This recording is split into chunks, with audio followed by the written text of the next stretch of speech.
আসসালামাইকুম Habibullah village nursery আপনাদের সামনে আবার নতুন ভিডিও নিয়ে চলে এসেছি। আজকের নতুন ভিডিও হলো আমি ছাদ বাগানে এসেছি। আমার যে গাজর হয়েছে তাই তুলতে এসেছি, আর আপনাদের সাথে শেয়ার করছি আমার গাজর কতটা মোটা হয়েছে। এতে শুধু আছে পাতা, আছে নিচেই পাতা দিয়ে, আর হালকা লিকুইড দেওয়া আছে এতে, আর আছে হালকা মাটি, আর এতে আছে পাতা দিয়ে হালকা কোকোপিট দিয়ে আমি এই গাছগুলো রোপণ করা। তখন গাছ পাতা পচেনি, ওইভাবে বসিয়ে দিয়েছিলাম। তা দেখি কি কত দূর হয়েছে, গাজর হয়েছে তো দেখা যাচ্ছে। তা দেখি কত দূর কতটা মোটা হয়েছে দেখেন। যাই হোক, পাতার উপরে হালকা পাতার উপরে এতটুকু হয়েছে। তা দেখি তুলতে থাকি কতটা মোটা হয়েছে। দেখেন ইনশাল্লাহ এতটুকু পাতার উপরে ছোট ছোট হয়েছে। আরও যদি আমি টেরের উপরে আরও পাতা দেই, আরও বেশি দিই, তখন আরও গাজর হবে। তো দেখেন শুধু পাতা দেওয়া, আর কিচ্ছু দেওয়া নেই, সামান্য পাতা দেওয়া, তাই ছোট ছোট হয়েছে দেখেন। আর এতে যদি মাটি, জৈব সার, গোবর সার যদি দেই, তখন প্রচুর আরও মোটা হবে আর ভালো হবে। তো দেখেন, যাই হোক, আর গাজরের টাইমও চলে যাচ্ছে, আমি তুলে ফেলবো। এটা অন্য কিছু রোপণ করব, এটাই আর রাখবো না।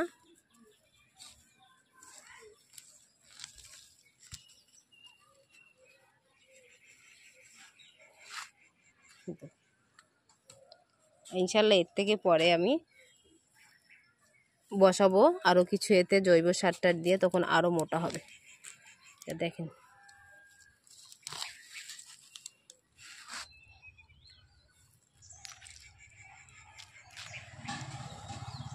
দেখেন সবই তুলে ফেলছি, একটাও রাখবো না ইনশাল্লাহ। তা যা ভালোই গাজর হয়েছে, আর যদি আমি অন্য পাত্রে দেই আমার আরও সুন্দর হবে।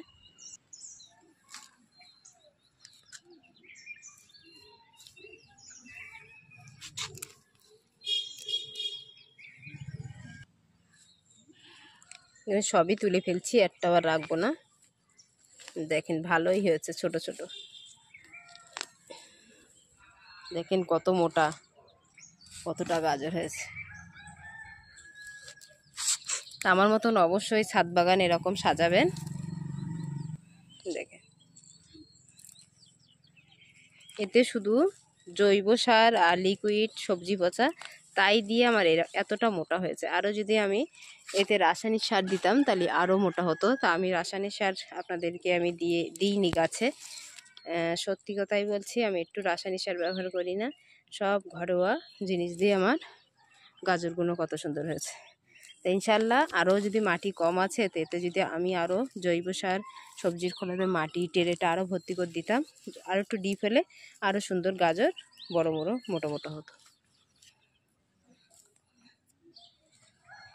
দেখেন টেরেটা পুরো খালি করে ফেললাম, আর এতে আর নেই যা ছিল। দেখেন মাটিটা এত হালকা, হাত দিয়েই তুলতে যাচ্ছে। আর এই যে ড্রাগন গাছটা বসিয়েছিলাম ছোট, তা দেখেন কতটা বাচ্চা এর বার হয়েছে। এই সাইডে এখনো আছে, এটাও তুলে ফেলবো, এটাও রাখবো না, এগুলো ছোট ছোট হয়েছে। আর এগুলো যদি আমি মনে করি এতে মাটি শুধু বিসলির উপরে দেওয়া, এই টেরেটা ওটা পাতা দিয়ে, আর এটা বিসলি দেওয়া। তা বিসলি দেওয়া ছোট ছোট হয়েছে, এর টাইম অনেকটা বার হয়ে গিয়েছে। দেখেন বিসলি দিয়ে, এতে শুধু বিসলি দেওয়া, মাটি দেওয়া নেই, তাও দেখেন ছোট ছোট গাজর হয়েছে। আর এতে যদি আমি জৈব সার, গোবর সার সমস্ত দিয়ে যদি আরও বসাতাম তাহলে আরও মোটা মোটা হতো। গাজর তুললাম, আর এখানে আছে বেগুন গাছটা বসিয়ে দিয়েছি, একটা লঙ্কা গাছও বসিয়ে দিয়েছি। এবারে সব বেগুন চারা বর্ষায় অনেকটাই আমার বেগুন গাছ হবে। আর এই একটা দেখেন কাঁচা লঙ্কা, এটা পেকে গিয়েছে, এটাও তুলে নেব। আর এখানে যে আছে কালাপাতি সবেদা, এটাও পেরে নেব।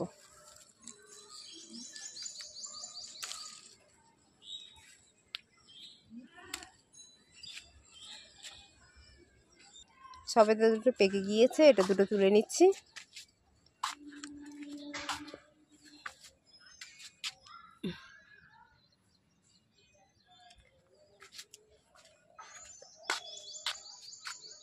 আর দেখেন লঙ্কাও দুটো পেরে নেই।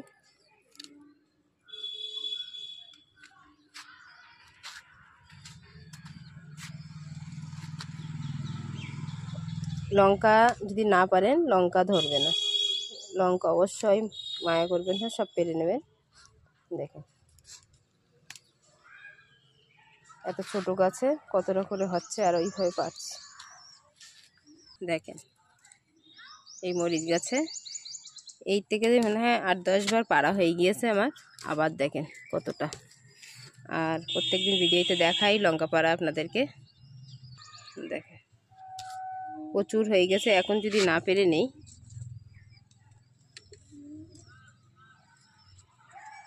যে ফুলগুলো আবার ধরছে সেইগুলো আর ধরবে না, আর যেগুলো কালো হয়ে গেছে সেগুলো অবশ্যই পেরে নিতে হবে।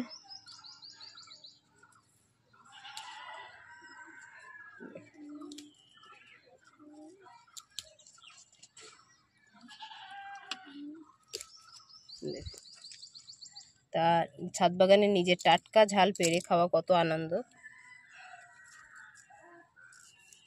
এদিকে বড় হয়ে গেছে, যত পারবেন তত হবে। দেখেন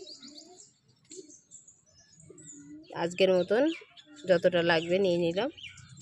দেখেন মরিচ গাছ এত হয়েছে, কোন গাছ থেকে পারি মরিচ। আর এ তো ঝাল পেরেও নিতে হবে, রাখা যাবে না।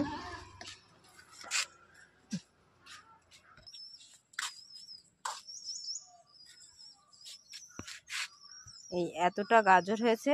আর এদিকে যে বিসলির বেড করেছিলাম, এই গাছটাই শুধু বিসলি দিয়ে এই গাজর হয়েছে। এবার এতে আমি বিসলি আর জৈব সার, গোবর সার দিলে তাহলে আরও মোটা হবে, আরও বড় হবে। এগুলো ছোট ছোট সাইজ হয়েছে, তাই এটাই প্রমাণ যে ছাদ বাগানে হয় কি না হয়। সত্যি দেখেন, আর যতটা আমি এর পিছনে খাটবো ততটাই আপনার ছাদ বাগানে সবজি হবে। দেখেন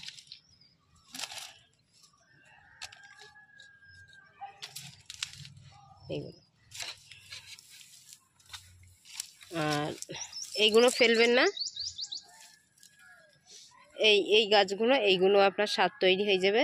যে আমি এরকম ড্রাম তৈরি আছে তাতে দিয়ে আমি ড্রামটা ভর্তি করব। তাহলে দেখেন এখানে আমার গাজর 2 ঝুড়ি হয়েছে। এই দেখেন, আর সবেদা পেরে নিয়েছি। দেখেন গাজর এই যে গাছ টেরেই দিয়েছি, এটা সব থেকে বড় হয়েছে। আর যদি মাটি ওতে কম ছিল, মাটি ছাড়া জৈব মাটি আর শুধু পাতা দিয়ে আর কোকোপিট দিয়ে আমার এই গাজরগুলো হয়েছে ছাদ বাগানে। আরও যদি আমি ওতে 2-3 রকম মিক্স করে যদি দিতাম, দেখেন ভালোই সাইজই হয়েছে। যদি ওতে আমি মাটি, হালকা মাটি, গোবর সার আর সবজি পচা সেটা জৈব মাটি করে দিয়ে যদি ট্রেটা যত ভর্তি করে দেবেন, তত শেকড়টা নিচে যতটা যাবে ততটা তার থেকে আপনার এই গাজরগুলো মোটা মোটা হবে। তা যে হয়নি যে তা না, ছাদ বাগানে হয় না। দেখেন কতটা হয়েছে। আর যে উচ্ছের দানাগুলো দিয়েছিলাম সেগুলো সব বার হয়ে গিয়েছে। দেখেন এই যে তার আছে, এই তারেতে ঝুলবে। আর এই চিচিং গাছটাও কত সুন্দর বেড়ে উঠেছে, এটাও সাইড দিয়ে পুরো বেড়ে উঠলে চিচিংকে এই রেলিংয়ে ভালোভাবে তারটাই ঝুলবে, আরও সুন্দর দেখাবে। আর 3টে বীজের দানা দিয়েছিলাম চিচিংকে, তো সেখানে 2টো হয়েছে। তো দেখেন এই চিচিং গাছটাও কত সুন্দর বেড়ে উঠেছে। আর লাউ গাছটাও বেড়ে উঠছে এই অ্যালবেস্টারের মাথায়। আর কতটা গাছে আম হয়েছে, তা দেখেন এতটাই গাজর তুললাম। আর আমার গাজর তোলা এরকম ছাদ বাগানে কার কার ভালো লাগে, আর অবশ্যই কমেন্ট করে জানাবেন যে দিদি ছাদ বাগানে আপনার কত সুন্দর গাজর হয়েছে। আমার মতন আপনারাও যেন অবশ্যই এইরকম ছাদ বাগানে গাজর হোক সমস্ত। আর ধনেপাতা তো দেখেছেন কত সুন্দর, এক একটা টেরেতে কতটা করে ছিল আমার। তা যাই হোক, এবার ভেন্ডি গাছ থেকে শুরু করে ভেন্ডি গাছগুলো বড় হচ্ছে, ছোট ছোট দিয়েছিলাম, আবার অনেকটা দিয়েছি বসিয়ে, জায়গা আমার পাত্র নেই, ছাদ পুরো ভর্তি হয়ে গিয়েছে, কোথায় বসাই। তা যাই হোক, আজকে তাহলে এই পর্যন্ত ভিডিও থাকলো, নেক্সট ভিডিও দেখতে থাকবেন। আর অবশ্যই কমেন্ট করে জানাবেন আমার গাজরগুলো কীরকম হয়েছে সাইজ, আর কত সুন্দর, আপনারা এইভাবে বসাবেন। যদি ভালো লাগে একটা লাইক শেয়ার সাবস্ক্রাইব, ভালো থাকেন সুস্থ থাকেন, আল্লাহ হাফেজ।